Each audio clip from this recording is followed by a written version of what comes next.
We are beginning with the third session, and today we will be taking the second chapter of the Satyarth Prakash. And our learned speakers are Professor Mahavir Agrawal ji, uh, the former Vice Chancellor of many universities and presently Pro Vice Chancellor. And another speaker is from Australia, Pandit Prashant Sharma. मित्रों, आज हम अपने तृतीय स्तर का सत्र का प्रारंभ कर रहे हैं और हमारे जो विद्वान वक्ता हैं सत्यार्थ प्रकाश के द्वितीय समोल्लास पे जो बोलने वाले हैं उनमें से प्रोफेसर महावीर अग्रवाल जी हैं जो कि विश्वविद्यालयों के कुलपति उपकुलपति रहे हैं और बड़े विद्वान हैं। दूसरे हमारे जो वक्ता हैं वो ऑस्ट्रेलिया से प्रशांत शर्मा हैं। तो आशा है आप सब लोग इस सेशन में के जो पांडित्यपूर्ण वक्तव्य होंगे उनसे लाभान्वित होंगे। Now we are starting with our session and the first speaker I would like to introduce the first speaker professor Mahavir Agarwal ji is a renowned Sanskrit scholar. He was the head department of Sanskrit in Gurukul Kangri. He was the registrar of Gurukul Kangri. He was the dean of faculty there, and afterwards he became the vice chancellor. He was also the vice chancellor of Sanskrit University, Uttarakhand, and he was the vice president of the Uttarakhand Sanskrit Academy. This rank is equal to the state minister. Presently, he is the pro vice chancellor of Patanjali University of Swami Ramdev. He was awarded by the President of India. He got many awards. Maharshi Valmiki Award. He was also awarded by the UP state government. He also received Ganga Prasad Upadhyay Award, and he guided around 70 students for the PhD thesis. And he is a writer of numerous books and delivered more than 100 talks on radio and TV. So I invite such a prolific speaker, Professor Mahavirji, to start his lecture. Professor Mahavirji. ओम शन्नो मित्रः शं वरुणः शन्नो भवत्वर्यमा शन्न इन्द्रो बृहस्पतिः शन्नो विष्णुरुक्रमः ओम नमो ब्रह्मणे नमस्ते वायो त्वमेव प्रत्यक्षं ब्रह्मासि त्वामेव प्रत्यक्षं ब्रह्म वदिष्यामि ऋतं वदिष्यामि सत्यं वदिष्यामि तन्मामवतु तद्वक्तारमवतु अवतु मामवतु वक्तारम् ओम शांतिः शांतिः शांति ओम। अच्छा, मेरी आवाज ठीक आ रही डॉक्टर साहब? आज का यह ऐतिहासिक अवसर है कि पूरे सत्यार्थ प्रकाश को लेकर के क्रमशः प्रतिदिन चलती हुई ये ज्ञान गंगा 14 दिनों में अमर ग्रंथ सत्यार्थ प्रकाश का प्रकाश पूरे विश्व में फैलाने का संकल्प लेकर हमारे आदरणीय प्रोफेसर डॉक्टर रवि प्रकाश आर्य जी ने महर्षि दयानंद विश्वविद्यालय, जो ऋषिवर के नाम से पूरे विश्व में विख्यात विश्वविद्यालय है, उसको अपना आधार बना करके आदरणीय डॉक्टर साहब ने ये आयोजन रखा है। मैं आपका बहुत बहुत अभिनंदन करता हूँ, स्वागत करता हूँ इस अद्भुत कार्य के लिए। हमारे इस संगोष्ठी में अनेक विभूतियां, अनेक विद्वान, वैदिक विद्वान, आर्य समाज के विद्वान, जिन्होंने न जाने कितनी बार सत्यार्थ प्रकाश का गहन अध्ययन किया है और इसका मंथन करके इसमें से अनेक प्रकार के रत्न, अनेक प्रकार का नवनीत प्राप्त किया है और वो मुक्त हस्त से समाज को बांटा है। हमारे भाई आनंद कुमार शर्मा जी हैं, हमारे प्रिय डॉक्टर विनय विद्यालंकार जी, माननीय डॉक्टर ब्रह्मदेव जी और अनेक विभूतियां इस कार्यक्रम से जुड़ी हुई हैं। मैं अपनी बात आपके सामने रखूं। मुझे 1947 जुलाई में सार्वदेशिक मासिक पत्रिका में छपा हुआ एक संस्मरण याद आ रहा है। श्री एजाज अहमद गौरी सिद्धांत शास्त्री, जो लाहौर के रहने वाले थे, उन्होंने धर्म की रक्षा और प्रचार कैसे हो, इस शीर्षक से एक लेख लिखा था और उसमें वो लिखते हैं 1947 में जुलाई में, भारत की स्वतंत्रता प्राप्ति के एक माह पूर्व, इस समय और भी बहुत सी धार्मिक पुस्तकें उपलब्ध हैं, मगर यही एक ऐसी पुस्तक है कि जिसको जब पढ़ा जाए कोई न कोई नई बात ही बतलाती है। पता नहीं स्वामी जी ने इसमें क्या अमृत भर दिया है। और पुस्तकें हैं, वे एक बार पढ़ ली जाएं तो दोबारा पढ़ने को जी नहीं चाहता, मगर गुरुदत्त जैसे और भी कई विद्वानों का कथन है कि हमने पवित्र सत्यार्थ प्रकाश का कई बार स्वाध्याय किया मगर तृप्ति नहीं हुई, क्योंकि हर बार कोई ना कोई नई बात ही मिलती चली गई। इसी कारण इसे पुनः पढ़ने को दिल चाहता है। आगे लिखते हैं, मैं स्वयं अपना विचार बतलाऊं। मैंने बहुत से धार्मिक ग्रंथ, कुरान, बाइबल, श्री गुरु ग्रंथ साहिब पढ़े हैं, मगर सबको एक बार ही पढ़ा। यह सत्यार्थ प्रकाश पढ़ते आज मुझे 6 वर्ष के करीब हो गए हैं। मैं नित्य प्रति इस पवित्र ग्रंथ को गवेषणा पूर्वक पढ़ता हूँ और यदि कभी स्वास्थ्य ठीक न हो तो केवल दर्शन कर लेता हूँ। पता नहीं स्वामी जी को की लेखनी से इस ग्रंथ में क्या आकर्षण है कि इसको बार बार पढ़ने को, देखने को जी चाहता है। ये एजाज अहमद नाम का एक मुस्लिम विद्वान सत्यार्थ प्रकाश के विषय में कहते हैं कि जिस दिन मैं स्वस्थ न होने पर पढ़ नहीं पाता हूं तो सत्यार्थ प्रकाश के दर्शन कर लेता हूं, तो उसको प्रणाम कर लेता हूं तो मुझे एक शांति मिल जाती। हंसते हंसते फांसी का फंदा चूमने वाले अमर शहीद राम प्रसाद बिस्मिल ने सत्यार्थ प्रकाश के संबंध में जो लिखा है वो कहते हैं, फांसी पर चढ़ने से एक दिन पूर्व वो कहते हैं, मैंने सत्यार्थ प्रकाश को पढ़ा जिससे जीवन ही बदल गया। लाला लाजपत राय कहते हैं, सत्यार्थ प्रकाश मेरे जीवन में प्रकाश करने वाले सूर्य के समान है। और आप सब जानते हैं गुरुदत्त विद्यार्थी ने तो जो लिखा था, यदि सत्यार्थ प्रकाश की एक प्रति का मूल्य 1000 रुपए होता तब भी अपनी संपूर्ण संपत्ति को बेचकर इसे खरीदता, क्योंकि यह ज्ञान का अथाह सागर है। न जाने कितने मनुष्यों ने, कितने विद्वानों ने, चिंतकों ने, विभिन्न धर्मावलंबियों ने सत्यार्थ प्रकाश को पढ़ करके अपने जीवन में ऐसा अमृत पाया कि उनका जीवन धन्य हो गया। महर्षि दयानंद सरस्वती सत्यार्थ प्रकाश की रचना करते हुए इसका मूल उद्देश्य प्रतिपादित करते हुए कहते हैं, मेरा इस ग्रंथ को बनाने का मुख्य प्रयोजन सत्य असत्य अर्थ का प्रकाश करना है। अर्थात जो सत्य है उसको सत्य और जो मिथ्या है उसको मिथ्या ही प्रतिपादित करना है। ये प्रतिज्ञा करके, यह संकल्प लेकर के ऋषिवर दयानंद सत्यार्थ प्रकाश की रचना में प्रवृत्त हुए हैं। और मैं समझता हूं कि वेदों के बाद या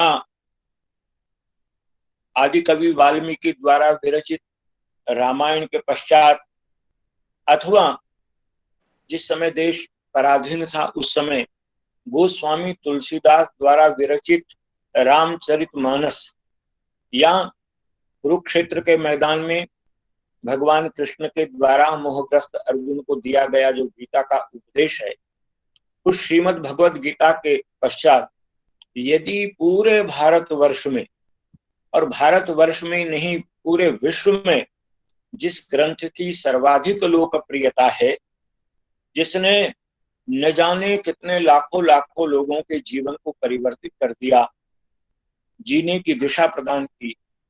और यदि ये कहा जाए कि चारों वेदों में, ब्राह्मण ग्रंथों में, उपनिषदों में, षड दर्शनों में और जो वेदांग साहित्य है उस सब में और मनुस्मृत्यादि स्मृति ग्रंथों में जो जो कुछ प्रतिपादित किया है, जो अमृत भरा हुआ है इस सारे साहित्य में, उसका निचोड़, उसका सार यदि किसी एक ही ग्रंथ में है, किसी एक ही पुस्तक में विद्यमान है, उसका नाम है सत्यार्थ प्रकाश। जैसे गीता के विषय में कहा जाता है, सर्वोपनिषदो गावो दोग्धा गोपाल नंदनः पार्थो वत्स सुधीर भोक्ता दुग्धम गीतामृतम महत। यही स्थिति हम सत्यार्थ प्रकाश के विषय में कह सकते हैं कि जो जो जानने योग्य है, जो जो समझने योग्य है, या जिसको जानना मानव के लिए अत्यंत अनिवार्य है, आवश्यक है, जिसके बिना मानव की जीवन यात्रा सुपथ से आगे नहीं बढ़ सकती, कल्याण मार्ग को प्रतिपादित करने वाला कोई अमर ग्रंथ है तो वो सत्यार्थ प्रकाश है। बंधुओं, आप इस माध्यम से इस संगोष्ठी के साथ जुड़े हुए हैं, देश और विदेश के सभी बंधु। मानव जीवन की कुछ मूलभूत आवश्यकताएं हैं जिनके बिना मानव की जीवन यात्रा नहीं चल सकती। उसमें स्वास्थ्य है, शिक्षा है, न्याय है, सुरक्षा है और रोजी रोटी जिसको कहते हैं कि भोजन है। इन 5 अनिवार्य आवश्यकताओं को लेकर के मानव की जीवन यात्रा आगे बढ़ती है। इनके अभाव में मानवता पूर्णता को प्राप्त नहीं होती। मुझे ऐसा लगता है कि सत्यार्थ प्रकाश के इन 14 समुल्लासों में इन सारे बिंदुओं पर इतना प्रामाणिक, इतना ग्राह्य, इतना जीवनोपयोगी, समाजोपयोगी, परिवारोपयोगी और राष्ट्र का कल्याण करने वाला, और राष्ट्र का ही नहीं अभी तो सारे विश्व का कल्याण करने वाला जो चिंतन है, वह वास्तव में प्रत्येक काल में, प्रत्येक समय में, प्रत्येक व्यक्ति के लिए वरदान है। वह ऋषि दयानंद का वैदिक साहित्य का चिंतन करने के बाद साक्षात्कृत धर्मा ऋषि ने जो जो अपने ज्ञान चक्षुओं से देखा, उसका उन्होंने सार इस सत्यार्थ प्रकाश में अभिव्यक्त कर दिया है।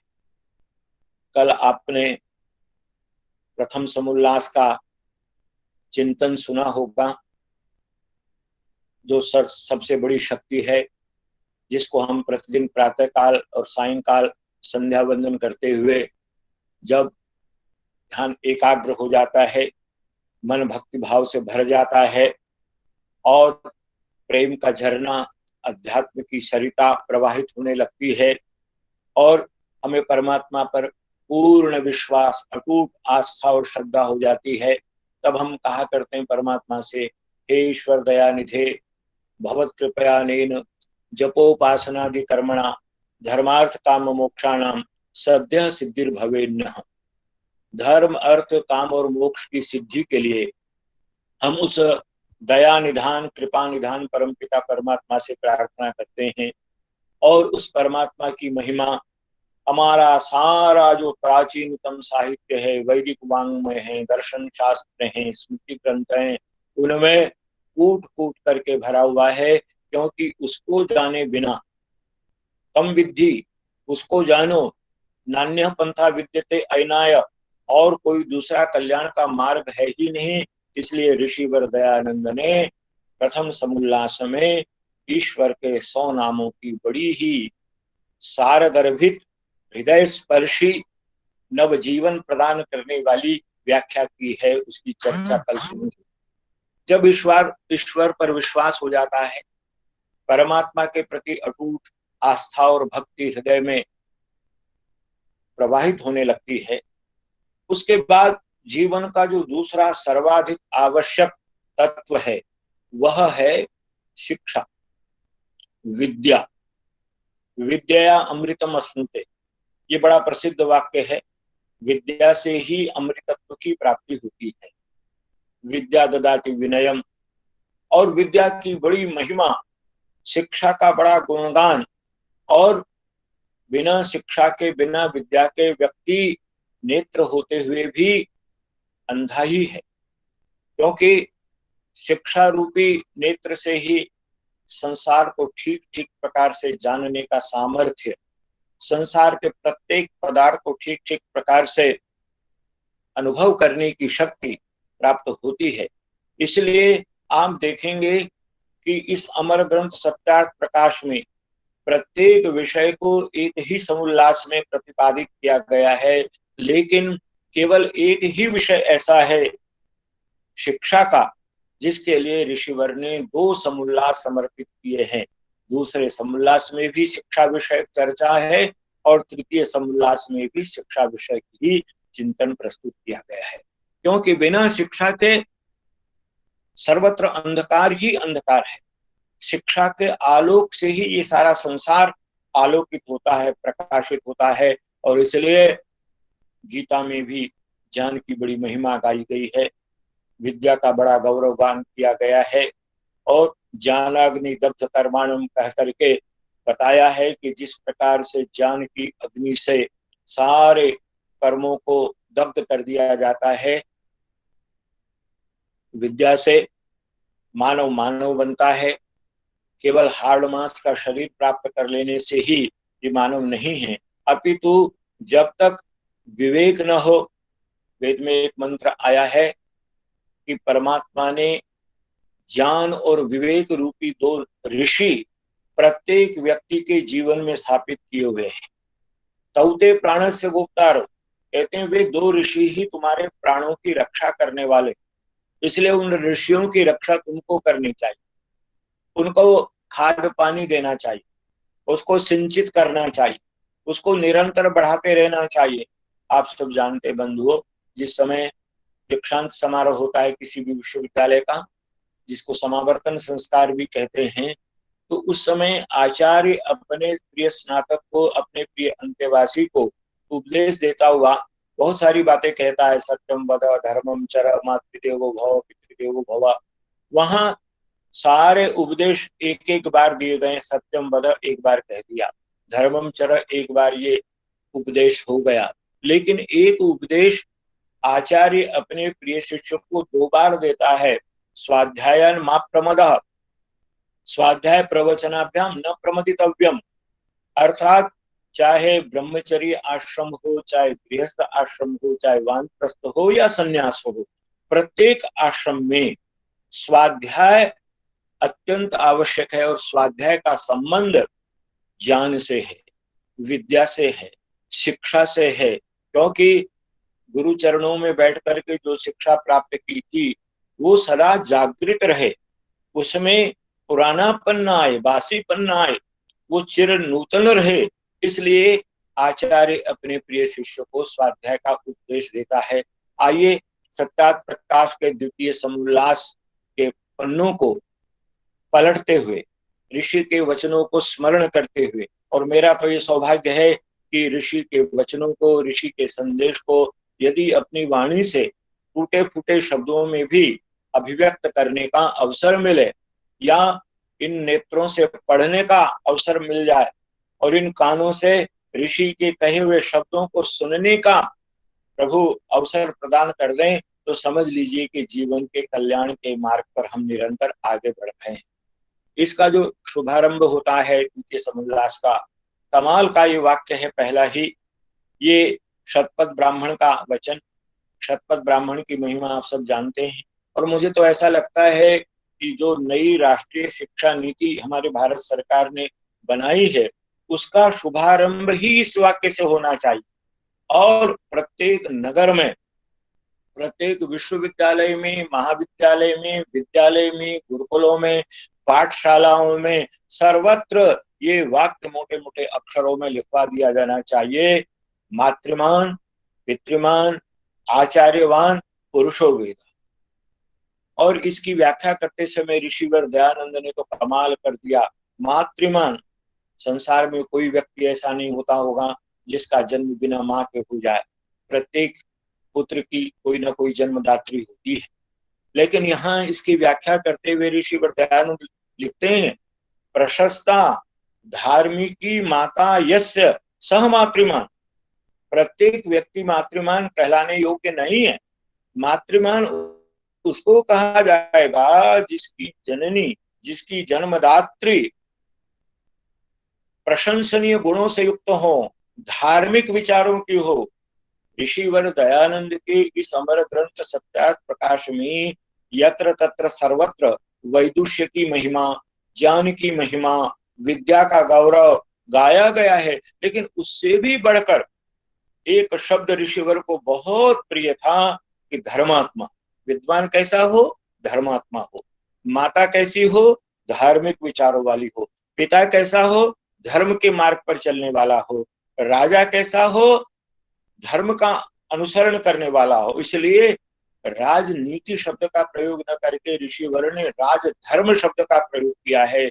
प्रत्येक जीवन के पड़ाव पर, बाल्यकाल से लेकर के और अंतिम अवस्था तक, सन्यास का क्या धर्म है, वानप्रस्थ का क्या धर्म है, गृहस्थ का क्या धर्म है, प्रत्येक के साथ धर्म शब्द को जोड़ा है। अर्थात जब तक व्यक्ति धार्मिक नहीं होगा, प्रभु भक्त नहीं होगा, ईश्वर की उपासना करने वाला नहीं होगा, प्रतिदिन प्रातः सायं एकांत शांत स्थान पर बैठ करके भगवत चिंतन न करता होगा, तब तक उसके जीवन में वह प्रकाश, वह आलोक, वह दीप्ति, वह कांति नहीं आ सकती जिसकी मानव जीवन के सफल बनाने के लिए आवश्यकता है। इसलिए यहाँ पर ऋषि दयानंद कहते हैं कि सबसे पहली गुरु, सबसे पहला निर्माण करने वाली माँ है, माता निर्माता।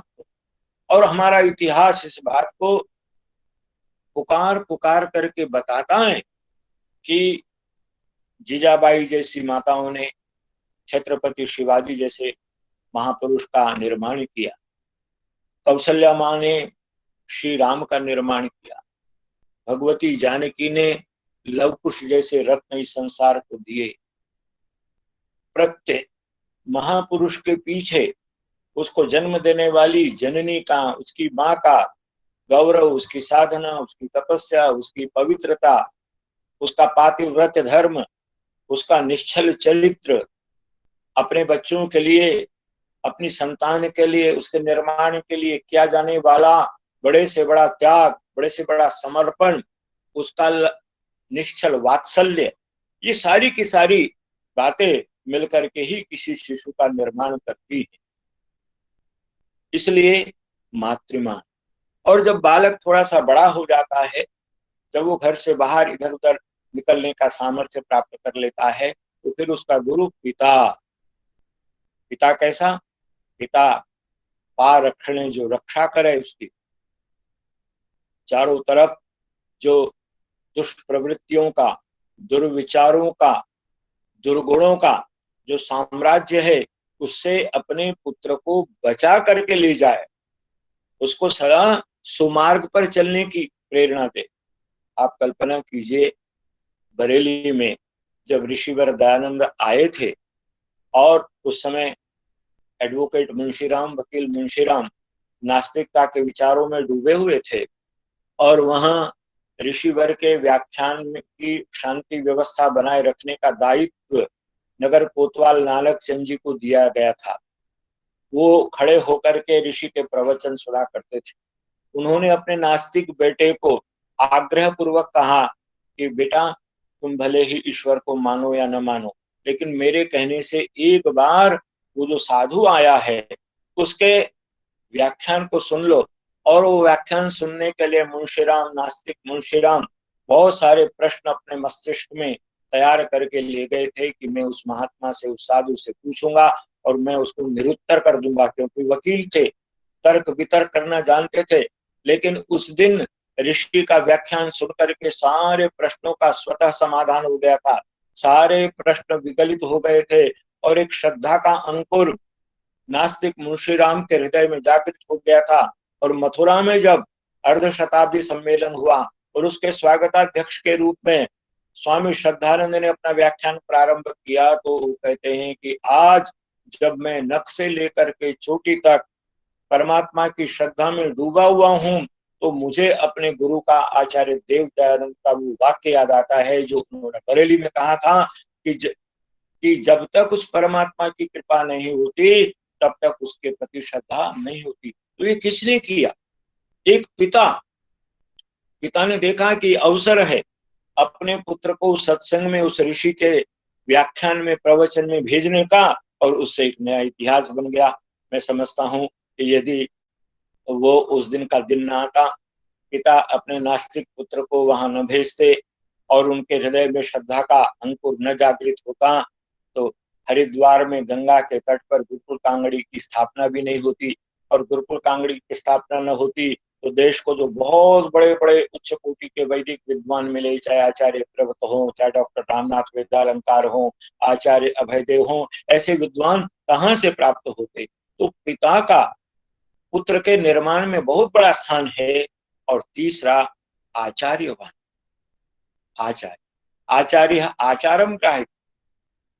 यास्काचार्य ने अपने अमर ग्रंथ निरुक्त में आचार्य शब्द का निर्वचन करते हुए कितनी सुंदर व्याख्या की है। आज मास्टर हैं, टीचर हैं, प्रोफेसर हैं, सब कुछ है। क्षमा कीजिएगा, मैं भी उसी वर्ग से हूं। मैंने सारा जीवन शिक्षा के साथ ही अपना व्यतीत किया है। लेकिन ये सब कुछ तो चारों तरफ वेतन भोगी अध्यापक तो होंगे, लेकिन उस आचार्य की प्रतीक्षा कर रहा है समाज।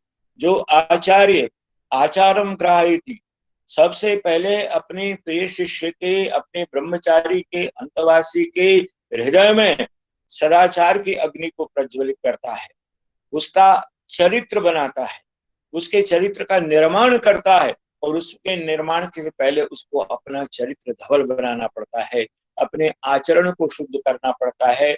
तो ऐसे माता पिता, ऐसे आचार्य जिसको मिल जाते हैं, वह बालक धन्य हो जाता है, उसकी शिक्षा धन्य हो जाती है।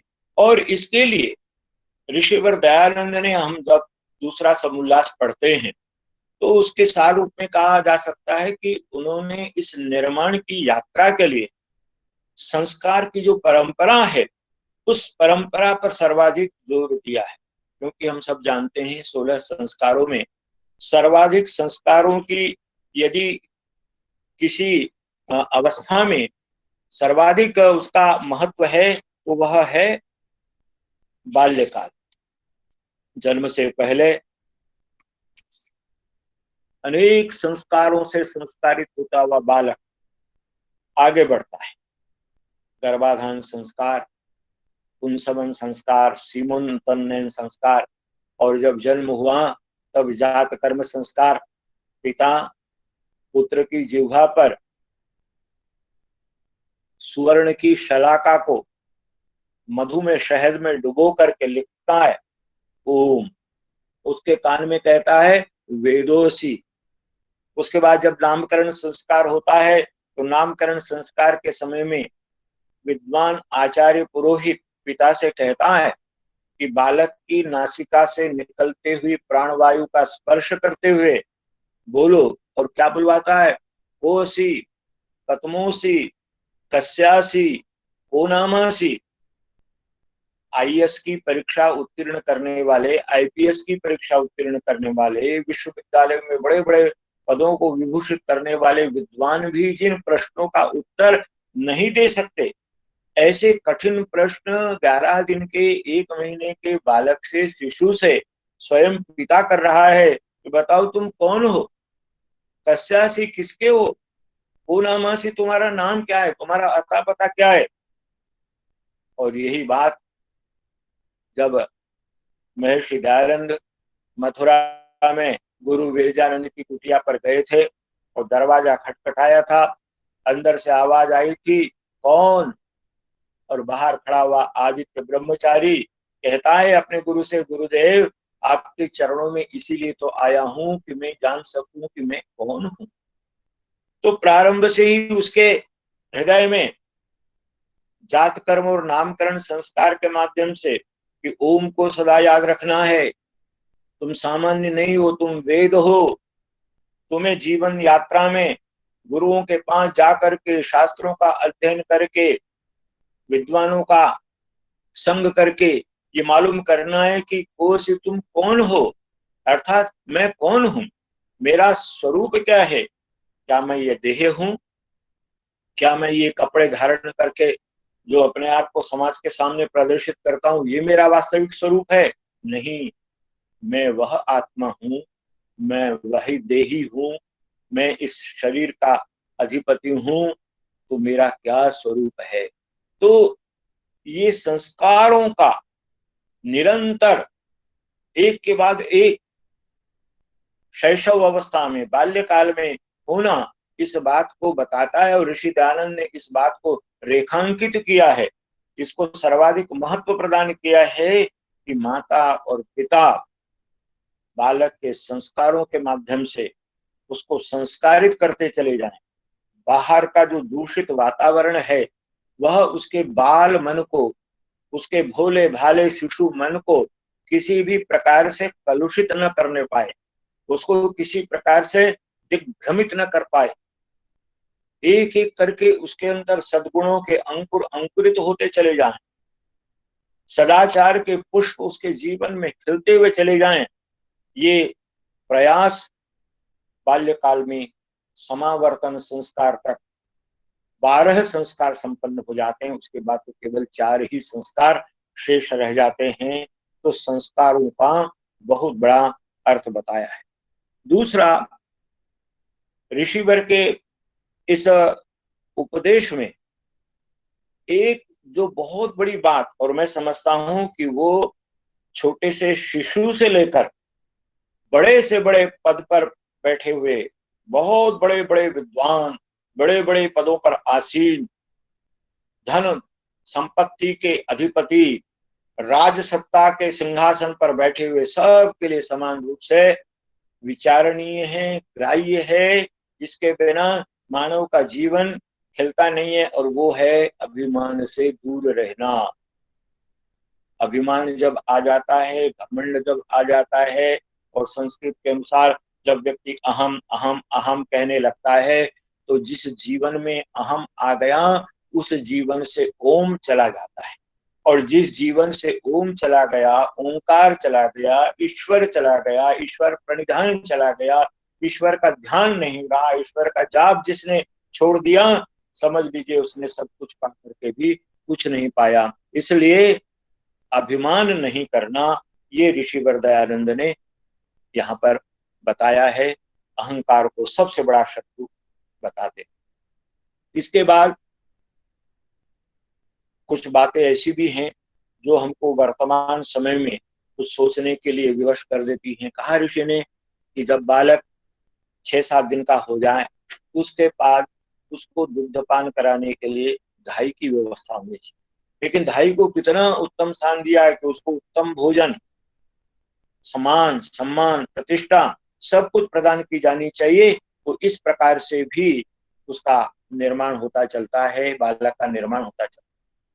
बालक जब थोड़ा सा बड़ा हो गया, चाहे वह ब्राह्मण कुल में जन्म हुआ हो, क्षत्रिय कुल में, वैश्य कुल में, उनका उपनयन संस्कार माता पिता के कुल में ही हो जाना चाहिए।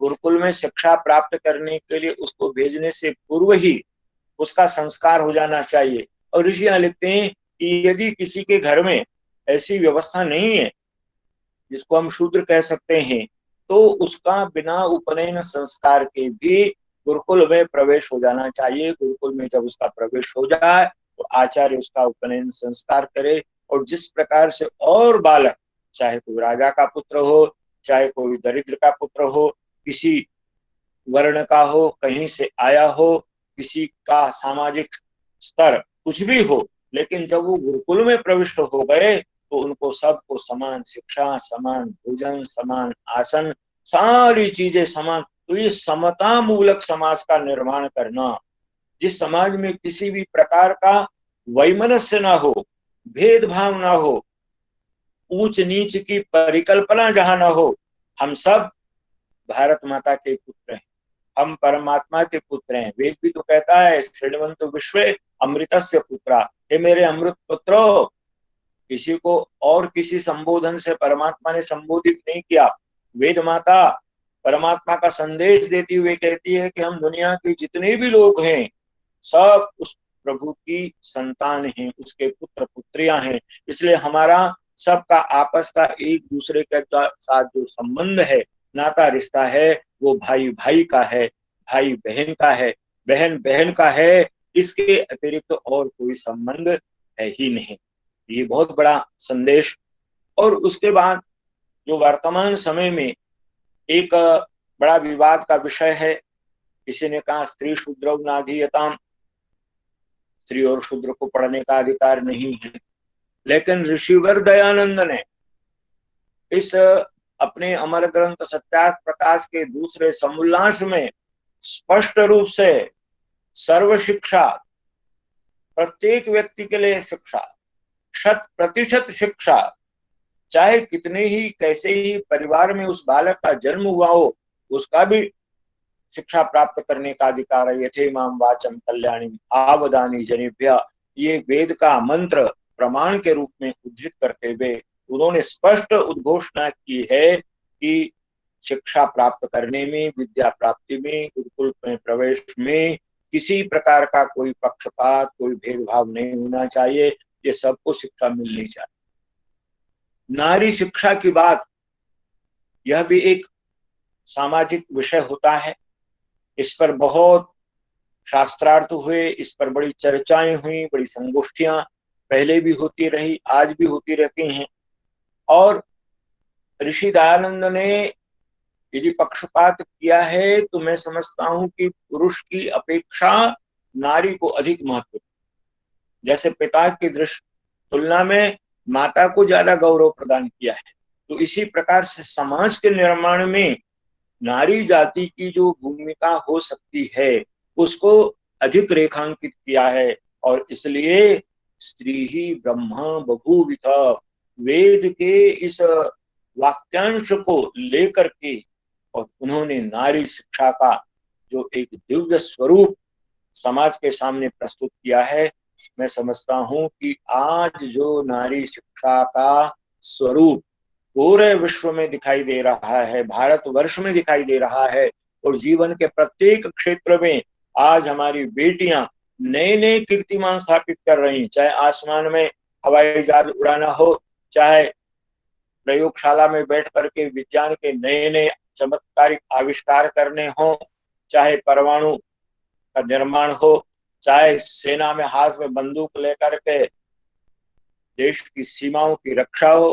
कोई क्षेत्र ऐसा नहीं है जिस क्षेत्र में नारी जाति अपना वर्चस्व, अपना गौरव, अपनी महिमा को प्रतिष्ठित न कर पा रही हो। और ये समझता हूं मैं कि ऋषिवर दयानंद ने द्वितीय समुल्लास में नारी की शिक्षा के विषय में और प्रत्येक की शिक्षा के विषय में जो वकालत की है, जो चिंतन प्रस्तुत किया है, उसी का परिणाम है कि आज नारी शिक्षा इस तरह से चारों तरफ फैल रही है और बड़े बड़े यज्ञों की, बड़े बड़े कार्यक्रमों की अध्यक्षता, ब्रह्मा का गौरव, हमारी बहनें, हमारी गुरुकुल की स्नातिकाएं, वेद विदुषियां प्राप्त कर रही। मैं अभी आपको एक रोचक प्रसंग बताना चाहता हूं। अभी कुछ माह पहले जो आप देखते हैं कि दूरदर्शन पर बहुत सारी कथावाचिका साध्वियां, विदुषियां आती हैं, अनेक नाम है, उनके नाम लेना कोई आवश्यक नहीं है। तो वृंदावन में जहां कथा वाचन का प्रशिक्षण दिया जाता है, वहां पर कुछ लोगों ने अपने शिष्यों को ये समझाना प्रारंभ कर दिया कि आप कहीं भी जाएं,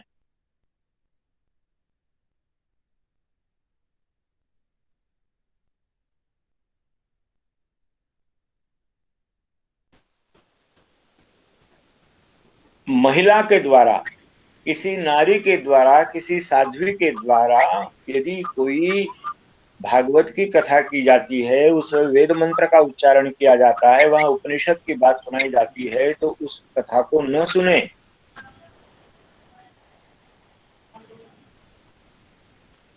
तो उससे पाप लगेगा। इस प्रकार का वहां प्रशिक्षण दिया जा रहा है। हम क्या करें? तो मैंने उनसे कहा कि आपके लिए तो हमारे आचार्य देव दयानंद ने, गुरुवर महर्षि देव दयानंद ने ऐसा निष्कंटक मार्ग बता दिया है, और वह भी अपनी मनमानी पर नहीं, बल्कि वेदादि शास्त्रों के प्रमाण देते हुए, वेद मंत्रों के प्रमाण देते हुए उन्होंने ये सिद्ध कर दिया है कि जितना अधिकार विद्या प्राप्त करने का पुरुषों का है, उतना ही अधिकार नारी जाति का भी है। और मैंने कहा कि आप उनको कह दीजिए, यदि वो शास्त्रार्थ करना चाहें तो ऋषि वर्ग के मुझ जैसे शिष्य इस बात के लिए तैयार हैं कि सबको पढ़ने पढ़ाने का, विद्या प्राप्त करने का, यज्ञ करने कराने का समान अधिकार है। तो ये द्वितीय उल्लास का ही ये परिणाम है। ऋषिवर दयानंद का शिक्षा विषयक यह जो मंतव्य है, इसी का सुफल है कि आज नारी शिक्षा द्रुत गति से चारों दिशाओं में बड़े व्यापक रूप से फैल रही है।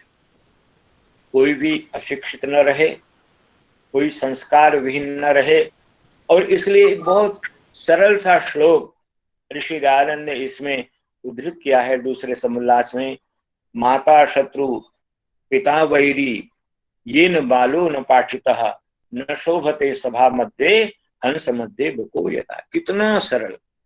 क्योंकि ऋषिवर दयानंद कई पांडित्य प्रदर्शित करना नहीं चाहते थे। वो तो अपनी बात को, वेद की बात को पाठकों के हृदयों में, उनके मन मंदिर में इस प्रकार से प्रविष्ट कराना चाहते थे कि वो सदा सर्वदा के लिए उसको धारण कर लें, उसको स्वीकार कर लें। माता शत्रु पिता वैरी ये न बालो न पाठित। जिसने अपने बालक को नहीं पढ़ाया, मानो वो माता उसकी शत्रु है और पिता उसका वैरी है। और दूसरी पंक्ति में उपमा देते हुए कहते हैं, न शोभते सभा मध्य हंस मध्य बको यथा। जैसे हंसों की पंक्ति में, राजहंसों के बीच में कोई बक बगुला सुशोभित नहीं होता, इसी प्रकार से जो अशिक्षित बालक है या बालिका है, वह पढ़े लिखे लोगों के बीच में शोभायमान नहीं हो सकते।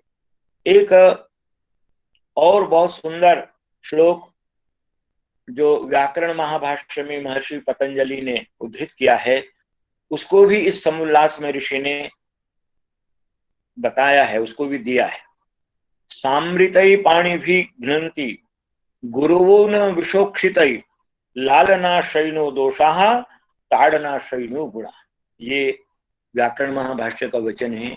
और आज गुरु यदि छोटा सा भी बालक को कठोर शब्दों में कुछ कह दे, तो माता पिता गुरुओं से, अध्यापकों से लड़ने के लिए, उनके विरुद्ध पुलिस केस करने के लिए हर समय तैयार रहते हैं। लेकिन ऋषि दयानंद का क्या विचार है, कितना महान विचार है, वो भी महर्षि पतंजलि को उद्धृत करते हुए, सामृतई पाणी भी घ्नन्ति गुरवो न विशोक्षितई। गुरु लोग अपने प्रिय शिष्य का यदि ताड़न करते हैं, उसको डांटते हैं, फटकारते हैं, दंडित करते हैं, तो उनका हृदय उस समय अमृत से भरा होता है। सामृतई पाणी भी, हाथों में अमृत है। और यही बात महाकवि भवभूति ने अपने अमर नाटक उत्तर रामचरित में भगवान श्री राम का, मर्यादा पुरुषोत्तम श्री राम का गौरव गान करते हुए कहा है, वज्रादपि कठोराणी मृदुनी कुसुमादपि लोकोत्तराणाम चेतांसी वो ही विज्ञातुमर्हति। जो लोकोत्तर महापुरुष होते हैं, उनका जीवन बाहर से दिखने में वज्र से भी कठोर दिखाई देता है, लेकिन उनके हृदय, उनके अंतःकरण, उनके मन फूल से भी सुकुमार होते हैं। तो ऐसे ही माता पिता हों चाहे गुरु हों, जब वो दंडित करते हैं, कभी गुरु विरजानंद ने क्रोध में आकर के अपने प्रिय शिष्य दयानंद को भी एक डंडा मार दिया था। और जिस दिन वो डंडा मारा, राजभर ऋषि दयानंद को भी नींद नहीं आई और उधर गुरु विरजानंद को भी नींद नहीं आई। अगले दिन जब कक्षा में मिले तो गुरु विरजानंद पश्चाताप करते हुए कहते हैं, दयानंद मैंने कल क्रोध में आकर के तुमको मार दिया, लेकिन मुझे रात भर पश्चाताप होता रहा। उधर दयानंद कहते हैं कि गुरुवर आपने मुझे मारा, मुझे तो कोई कष्ट हुआ नहीं, क्योंकि मेरा शरीर तो वज्र के समान है, मुझे कुछ भी पीड़ा नहीं हुई। लेकिन आप कृष्णकाय हैं, आपने जब मुझे मारा तो आपको जरूर कष्ट हुआ होगा, यह सोच करके मुझे भी रात भर नींद आई। कैसे थे वो महान आचार्य, कैसे थे वो महान शिष्य। तो पतंजलि कहते हैं कि लालना शैनो दोषा ताड़ना शैनो गुनाह, अर्थात लालना करना, झूठा लाड प्यार करके बच्चों को उनका खान पान, उनकी दिनचर्या, उनका रहन सहन, उनका व्यवहार, माता पिता को चाहिए, गुरुओं को चाहिए कि प्रारंभ से ही उनको ऐसी शिक्षा दें। और उस शिक्षा में मैंने देखा ऋषि दयानंद का सब सर्वाधिक जोर यदि है तो वह है सदाचार पर। बालकों का आचरण प्रारंभ से ही ऐसा उत्तम हो जिसमें ब्रह्मचर्य हो, जिसमें सत्य हो, जिसमें नैतिकता हो और बड़ों के प्रति आदर की भावना हो। अभिवादनशीलस्य नित्यं वृद्धोपसेविनः चत्वारि तस्य वर्धन्ते आयुर्विद्या यशो बलम, अर्थात जो निरंतर बड़ों को अभिवादन करता है और अभिवादन करके उनका आशीर्वाद प्राप्त करता रहता है, तो उसको सब चीजें, आयु, विद्या, यश और बल, ये चारों चीजें स्वाभाविक रूप से, सहज रूप से प्राप्त होती रहती हैं। बताइए, इससे सुगम मार्ग संसार में कोई हो सकता है? कुछ नहीं किया, नित्य प्रति प्रातः काल और सायंकाल अपने माता पिता को, अपने गुरुओं को, अपने आदर्श महापुरुषों को श्रद्धा पूर्वक नमन किया, प्रणाम किया, उनका आशीर्वाद मिला, उनकी प्रेरणा मिली, और उस प्रेरणा से, उस आशीर्वाद से जीवन में इतनी खुशियां, इतना आनंद, इतनी प्रसन्नता और विद्या प्राप्त करने की एक प्रबल अभिलाषा, जिजीविषा उत्पन्न होती है कि जीवन महकता चला जाता है, जीवन सुगंधित होता चला जाता है। तो ऋषिवर दयानंद सदाचार को और उस सदाचार के साथ साथ बहुत सारे ऐसे विषय हैं, जैसे आजकल भूत प्रेत टोना टोटका, ये सारा जो अविद्या अंधकार है, पाखंड है, इसमें करोड़ों करोड़ों लोग अपने जीवन को नष्ट करते हैं।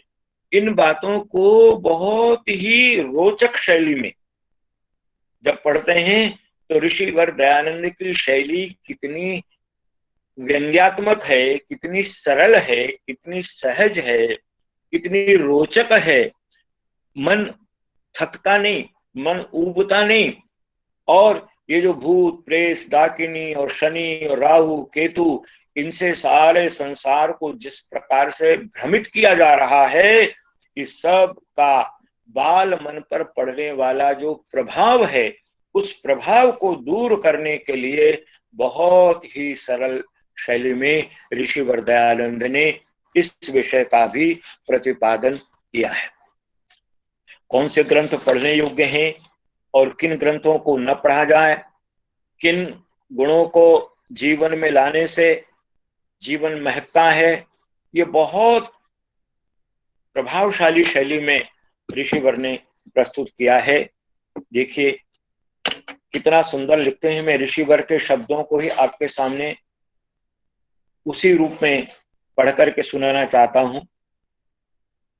इन सब मिथ्या व्यवहारों को छोड़कर धार्मिक, सब देश के उपकार करता, निष्कपटता से सबको विद्या पढ़ाने वाले उत्तम विद्वान लोगों का प्रत्युपकार करना।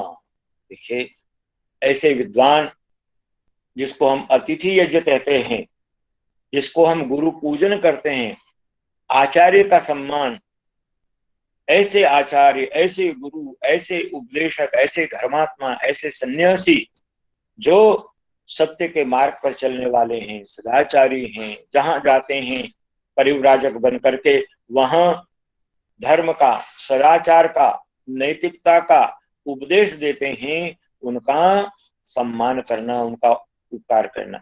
जैसा वे जगत का उपकार करते हैं, इसको कभी न छोड़ना चाहिए। और जितनी लीला, रसायन, मारण, मोहन, उच्चाटन, वशीकरण आदि करना कहते हैं, उनको भी महापामर समझ लेना चाहिए। कितना कठोर शब्द का प्रयोग है, महापामर। जो इस प्रकार की झूठी, तुम पर शनि आ गया है, राहु बिगड़ गया है, केतु की दशा है, ये शांति करवा लो, वो शांति करवा लो, इस प्रकार की बातें कह करके जो समाज को दिग्भ्रमित करते हैं, उन पर कठोर शब्दों का प्रयोग करते हुए ऋषिवर दयानंद ने आलस्य और प्रमाद के विषय में भी, आलस्य और प्रमादी व्यक्ति कुछ नहीं प्राप्त कर सकता। जैसे मनु जी महाराज ने मनुस्मृति में कहा है, अनभ्यासेन वेदानाम आचारस्य च वर्जनात् आलस्यात् अन्न दोषाच्च मृत्युर्विप्रान जिघांसति। मनु जी ने 4 कारण बताए कि जब वेद का पठन पाठन छूट जाता है, आचारस्य च वर्जनात्, और जब सदाचार को मानव समाज तिलांजलि दे देता है, आलस्यात्, और जो तीसरी सबसे बड़ी बुराई है, सबसे बड़ा जो अवरोध है, वो है आलस्य। आलस्य ही मनुष्य का सबसे बड़ा शत्रु है। इसलिए कहा है, ब्राह्मे मुहूर्ते बुद्धेत धर्मार्थौ चानुचिंतयेत् काय क्लेशान तन मूलान वेद तत्वार्थमेव च। कहा, यदि मानव अपने जीवन का कल्याण चाहते हो तो ब्रह्म मुहूर्त में जागो। ब्रह्म मुहूर्त में जागने के बाद धर्म और अर्थ का चिंतन करो। काय क्लेशान, यदि शरीर में कोई कष्ट है, रोग है, तो उसका चिंतन करो। उसका मूल क्या है, किस कारण से वो कष्ट है, उसका चिंतन करो। वेद तत्वार्थमेव च, और वेद तत्व का चिंतन करो। तो ऋषिवर चाहते थे कि हमारे जीवन में किसी भी प्रकार का आलस्य, प्रमाद, दुराचार, अनैतिकता, और इस प्रकार की शिक्षा में शिक्षित होकर, इस प्रकार के वातावरण में दीक्षित होकर, गुरुओं से सदाचार की, नैतिकता की, देशभक्ति की, पवित्रता की, सत्य की संकल्पना के साथ जो विद्यार्थी जीवन क्षेत्र में युवा होकर के प्रवेश करते हैं, वो कभी चंद चांदी के टुकड़ों के लिए देश की अस्मिता, देश का गौरव नीलाम करने के लिए नहीं तैयार रहते। आज जब हम सुनते हैं कि बड़े बड़े सेना के अधिकारी, बड़े बड़े पदों पर काम करने वाले लोग, जिनके पास सब कुछ है, अपार धन संपत्ति है, फिर प्रलोभन में आकर के चांदी के टुकड़ों के लिए, रुपए पैसे के लिए अपने देश का गौरव बेचने के लिए तैयार होते हैं। गुरुकुलीय शिक्षा का ये जो चित्र महर्षि दयानंद ने द्वितीय समोल्लास में और तृतीय समोल्लास में प्रस्तुत किया है, इसका अध्ययन करने के बाद कभी भी वह देश के साथ कृतज्ञता नहीं कर सकता, अपने गुरु परंपरा के साथ कभी कृतज्ञता नहीं कर सकता, कभी अपने माता पिता का शत्रु बनकर के धन के लोभ में उनके साथ अप्रिय आचरण नहीं कर सकता। तो ये बहुत सुंदर। और अंत में जब दीक्षित होकर के, शिक्षित होकर के विद्यार्थी जाने को तैयार होता है, उस समय जो आदर्श आशीर्वाद उपदेश गुरु देते हैं, जो तैत्तिरीय उपनिषद का बड़ा प्रसिद्ध प्रसंग है, उसमें कहते हैं, यान्यस्माकं सुचरितानि तानि त्वयोपास्यानि न इतरानि। हे मेरे प्रिय शिष्य, मेरे साथ रहते हुए मेरे जीवन में तुमने जो जो अच्छा देखा हो, जो जो भद्र देखा हो, जो मेरा सुचरित हो, तानि त्वयोपास्यानि, तुम उसी को ग्रहण करना, उसी की उपासना करना, उसी का अपने जीवन में आचरण करना। नो इतरानी, यदि मेरे जीवन में कहीं कोई त्रुटि है, कोई दोष है, मानव सुलभ कोई पाप कर्म या कोई गलत कर्म मैंने कर दिया है, तो उसको अपने जीवन का आदर्श मत बनाना। इतना बड़ा हृदय लेकर के गुरु अपने शिष्य को तैयार करता है।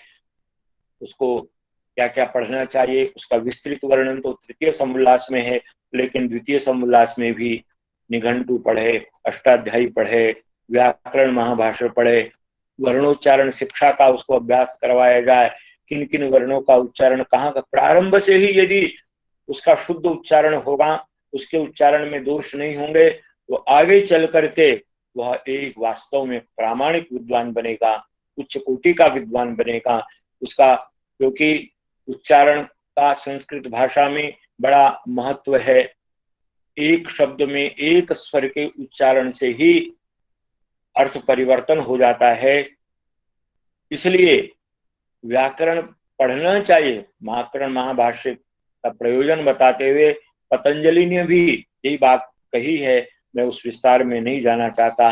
और फिर मनु का ये वचन उद्धृत किया है ऋषिवर दयानंद ने, दृष्टिपूतम निषेधपादम वस्त्रपूतम जलम पिबेत सत्यपूताम वदेद वाचम मनः पूतम समाचरे।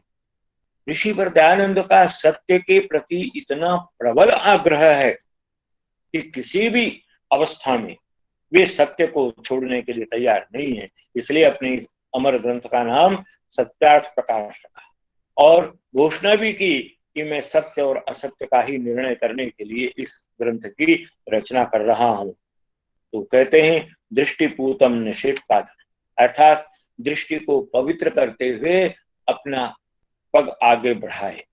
वस्त्रपूतम जलम पिबेत, अर्थात शुद्ध जल का पान करे। सत्यपूताम वदेद वाचम, और सत्य से जो पवित्र हो गई है ऐसी वाणी का ही सदा प्रयोग करे। मनः पूतम समाचरे, मन के विकारों को दूर करके, मन को शुद्ध पवित्र करके, मन को ध्यान के द्वारा, प्रभु भक्ति के द्वारा, उपासना के द्वारा, वेदादि के स्वाध्याय के द्वारा, सत्यार्थ प्रकाश के अध्ययन के द्वारा मन को पवित्र करके और तब व्यक्ति उस प्रकार का आचरण करे तो ये निर्माण की यात्रा सत्यार्थ प्रकाश के इस द्वितीय समोल्लास से ही आगे बढ़ती है। और बढ़ते बढ़ते धीरे धीरे वह राजधर्म को भी समझता है, फिर वो वानप्रस्थ और गृहस्थ और संन्यास इन सब के स्वरूप को समझता है। जैन, बौद्ध धर्म और इस्लाम आदि में जो दोष हैं उनको भी जानता है और धीरे धीरे उसकी प्रज्ञा इतनी प्रखर, इतनी व्यापक, इतनी शुद्ध बुद्ध हो जाती है कि सत्य और असत्य का विवेक करने वाली, जो हम सन्यासियों को परमहंस कहते हैं, राजहंस कहते हैं, और हंस की विशेषता है निरक्षीर विवेक, सत्य और असत्य को अलग करना, धर्म और अधर्म को जानना, किम करणीयम किम अकरणीयम, क्या करने योग्य है और क्या करने योग्य नहीं है।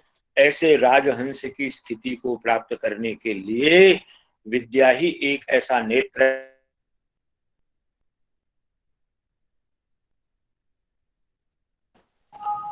है,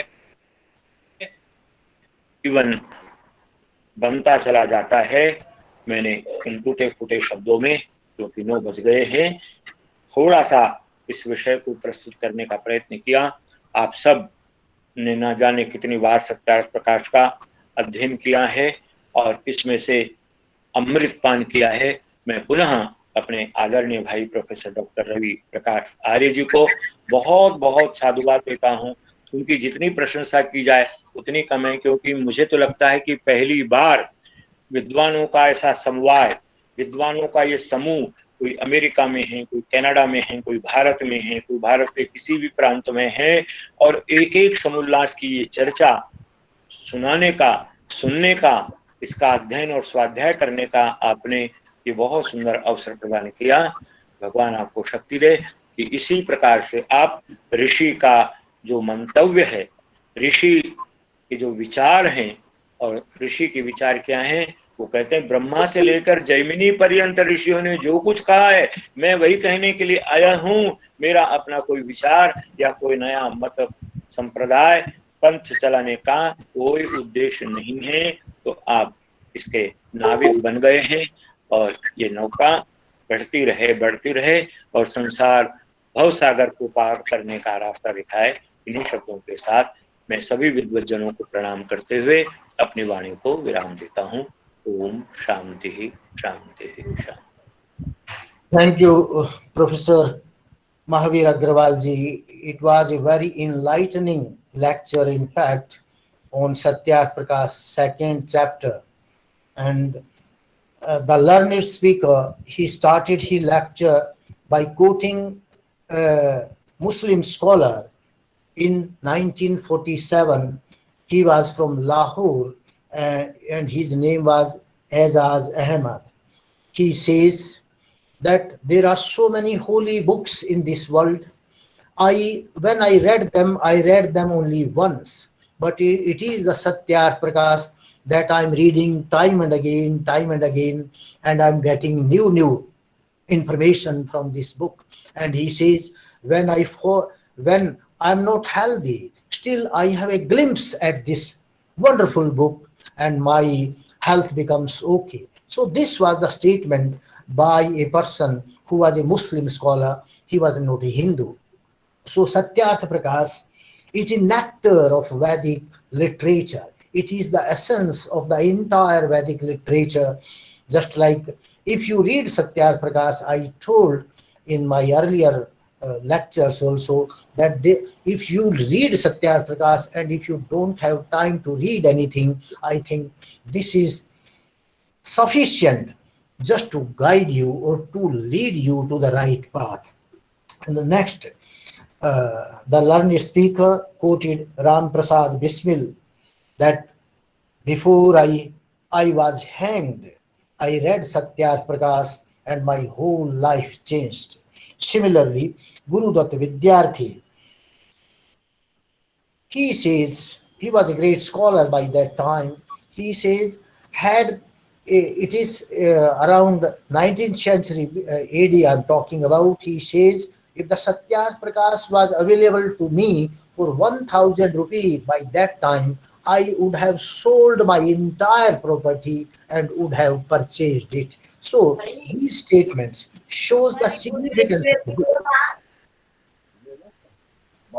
Similarly, the next, the learned speaker, he has given lot of information, just like the Satyartha Prakash talks about the three teachers, Matriman, Pitriman, Acharyavan, Purusho, Vedaha. This is the statement from Shatvad Brahmana. The Satyartha Prakash says, if you want to have a good human being, a real human being, that human being must have three teachers: his mother, the first teacher; the father, the second teacher; and the Acharya, the third teacher. And if the mother, father, and Acharya, they are not dharmika. Dharmics means they are not endowed with ethical, moral values and high education, spiritual education. They cannot be the good teachers. And if a child in a family, please mute yourself.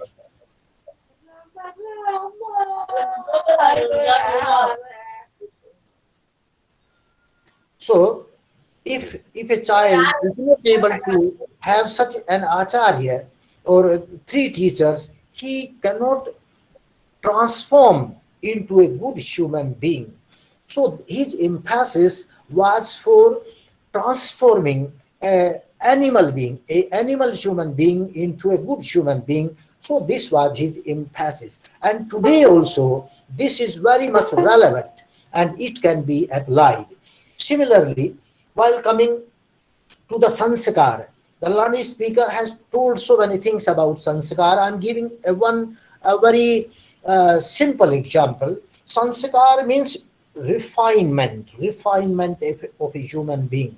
There is a saying, the Manu says, when a human being is born, he's just like a Shudra because he's illiterate. He has not received any sanskar of education and everything. So through sanskaras, he becomes a good human being. Just like the crude oil is there. If the crude oil is not refined, it cannot run motor cars, bikes, aeroplanes. Similarly, if a human being is there and he has not been inculcated good sanskaras, he will remain a just beast. He cannot become a good human being. He will become a terrorist. He will become a thief. He will become an exploiter of other beings. So the sanskaras are the essential thing in developing a human being into a good human being. And Maharishi Dayananda wrote a separate book for this. the 16 sanskaras. And that sanskara vidhi is the processing, is a book for the processing of a human being into a good human being, just to developing, transforming of a human being. No transformation of a human being is possible until and unless he has undergone those 14 sanskaras. Learned speaker rightly pointed out. 14 sanskaras are essential. Last three sanskaras uh, already a human being has transformed. So this is the most important thing, and this is relevant today also. We just see in the whole world there is a lot of anarchy, there is a lot of terrorism. The nations are fighting with each other, the religious sects are fighting with each other, the communities are fighting with each other. There is a fight in the name of racism, there is a fight in the name of religions, there are fights in the name of languages, regionalism. So until and unless the humanity undergoes this sanskar cycle, no peace, friendship, and fraternity can prevail in this whole world. And thirdly, a very important point that Swami Dayananda in 1875, what has been pointed out by the learned speaker, is that the empowerment of women, this modern society, the so-called advanced modern society, it is talking about it could realize the empowerment of a women only just recently, a decade ago. But here is a saint, here is a seer who says some 150 years ago that if we want to have a good society, if we want to have a good advanced society, if we want to have a prosperity and development in the society, then the empowerment of women is the most essential thing. But he told all these things 150 years ago, but this world is realizing only a decade ago. So there is such a gap of information is there. Maharishi Dayananda is far advanced than his contemporary, and he is even advanced than the modern world. If the whole humanity or the world has to treat the path of real advancement, peace, and fraternity, then they will have to take recourse to the teachings of Maharishi Dayananda Saraswati. And finally, he just says, if the parents they are not teaching or sending their children to the schools for acquiring good education, they are his enemies. And he says they are liable to be punished, and they should not be respected by the civilized society. So the teaching of a human being is most important thing, because according to the Vedic philosophy, the human is the end. A human being is the end. Everything is to be done for a human being, for the development of a human being. But the modern society, it is taking human beings as the resources. It's not taking as the end. That is why, just like the modern advanced society, they are exploiting the natural resources, and there is a class of people, the opulent class of people, who are exploiting the poor people in this world. So the Satyartha Prakash, its every chapter is very much relevant, and if it is applied in day-to-day life, in the whole scenario of the whole world will change. With these words, because I'm not going to extending this forward, it was a very elaborated and comprehensive lecture by the learned speaker. So I just withdraw my speech here itself.